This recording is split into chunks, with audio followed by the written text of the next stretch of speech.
Hi guys, good evening. In this video ay gagawa tayo ng dishwashing liquid.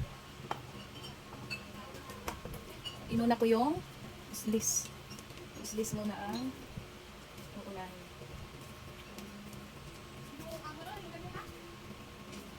Simutin natin guys kasi sayang. Yan. Tapos, halo-haloin. Take note, ang ginagamit kong tubig ay mineral water, distilled water. Excuse me. Yan siya guys.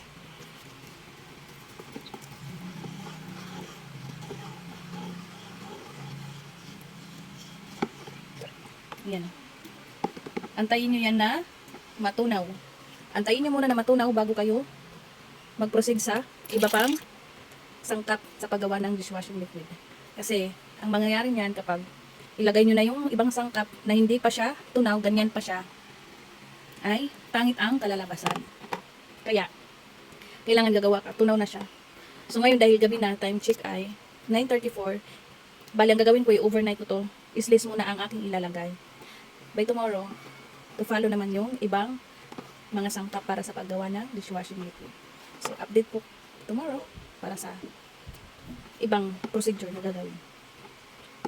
Shout out sa Sabon Spot. Isisend ko sa inyo yung link doon sa baba ng comment box. Comment box ba? Bye! Hi guys! Ito na ang result sa ginawa kong islis kagabi. Bali ngayon ko ilalagay ang mga sangkap. Ayan. Dapat ganyan ka-cleared ang water niya. Yung islis ay tunaw na tunaw na. Ayan. Wala po kayo makikita dyan na mga buo-buo. So, let's proceed. Hindi na kayo mahihirapan ito. Dahil sa Sabon Spot. By number na ito guys. Yung first one is water. The second is slis. Bali, ang gagawin mo na lang ay hanapin mo yung number 3. At ito siya. Ayan. Kaya, hindi po kayo malilito gumawa ng dishwashing liquid dahil po ay nakalibel na siya. Ito ay color. Habang ilalagay ay ating ihahalo. Ganyan. Tamang ikot lamang, tamang halo. Kung pag ganyan ang halo nyo, till the end, ganyan pa rin po ang inyong paghalo. Yes? Tapos, ito naman ang number 4. Ganun lang din ang same procedure. Habang binubuhos ay ating ipa-ikot. Ayan, halo-halo.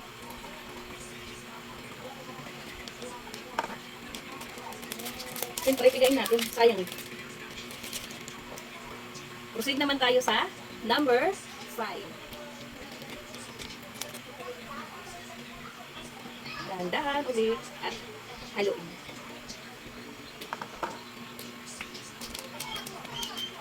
Number 5. Oh, mabango na siya guys. Number 5. Ito naman ang number 6.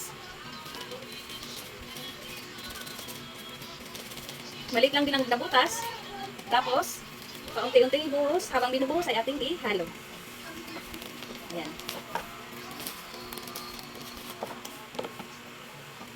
Ganyan lang siya guys. Halo-halo ng malala kasi ito ay pampalapot na po ito guys. So, mabigat na po ito mamaya. Mabigat na siyang haluin. Alalay lagi sa paghahalo. Para maganda ang kalalabasan ng ating DIY dishwashing liquid. Subok na po ito guys. Si Sabon Spot, maganda po ang kanilang product quality.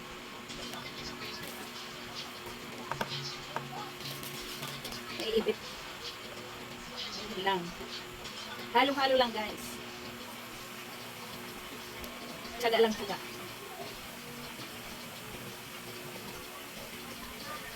Ganyan lamang ang paghalo. Kailangan isang way lang ang paghalo. Para hindi dumami ang kanyang bula. Kasi the more na ikakaliwakanan mo siya, mabula. Ganyan. At isa pa ang nagpapadami ng bula ay ang mabilis na paghalo.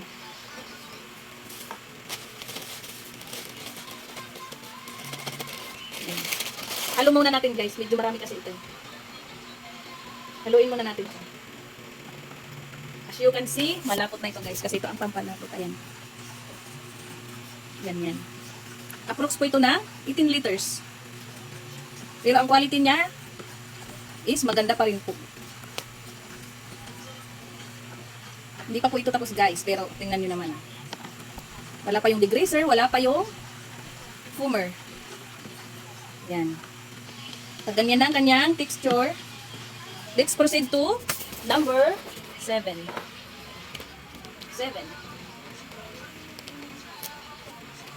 At atin naman itong ihalo. Sabayan na. Paghahalo at goes. Ayan.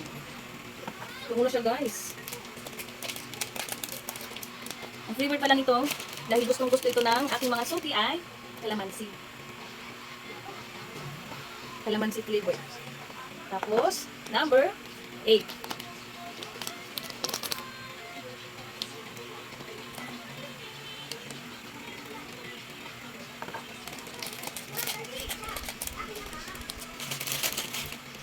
Hello. Next is ito naman.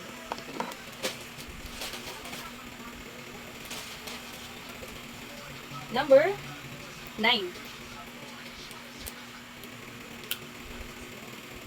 Halo naman natin guys. Ganyan lamang po.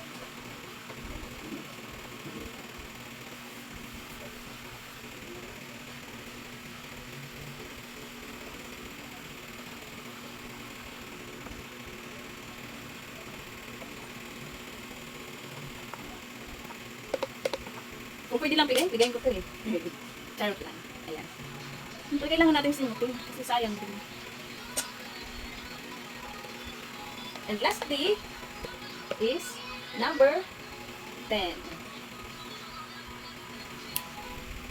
Degreaser and foamer. Ayan.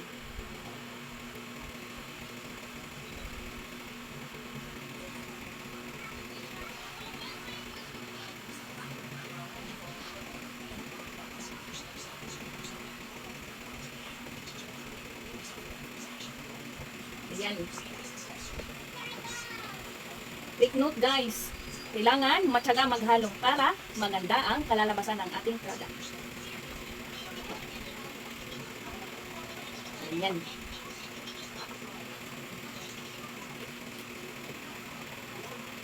Ito na ang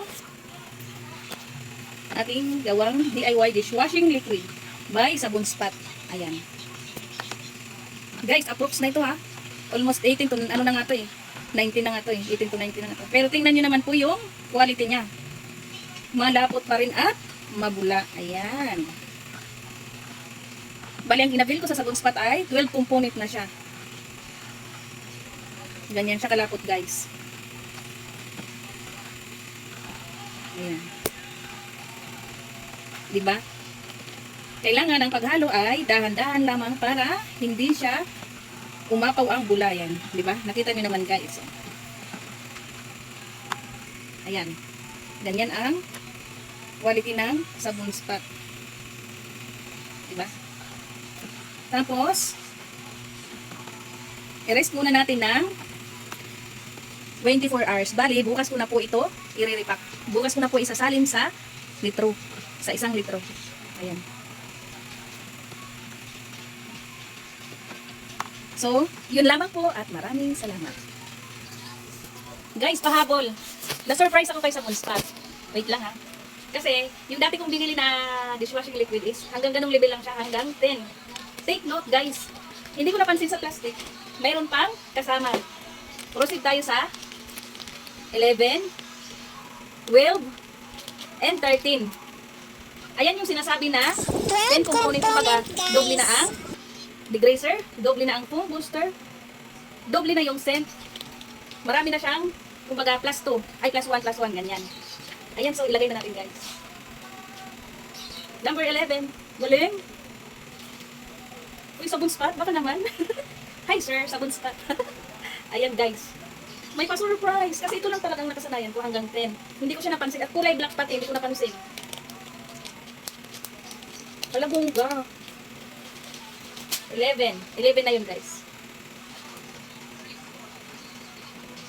Number 12. Labongga.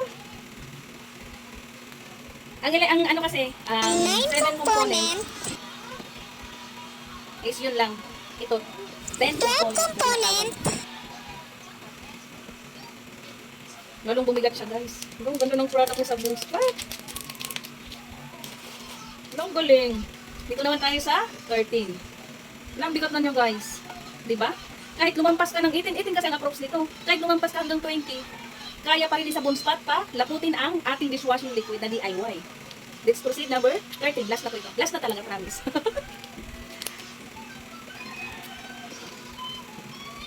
Labungga. Mabibili niyo po ito sa Shopee, Lazada, TikTok, and Facebook. Available po sila sa Lazada, Shopee, TikTok, and Facebook.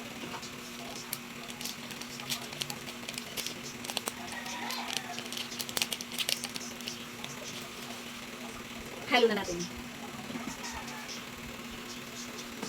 Labungga. I love it. Ayan oh. Wala guys. Lalo siyang lumapot guys.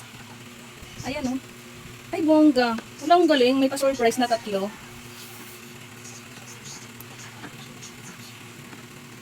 Ayan. Kaya dapat ang paghahalo ay Take note guys, may 12 component and 9 component. Bali ang inavel ko po ay 12 component. Kaya kahit pabutin nyo po ng 20 bottle, kayang-kaya palaputin ni Sabon Ayan ang Spot. product ni Sabon Spot sa DIY dishwashing liquid. Last na ito guys.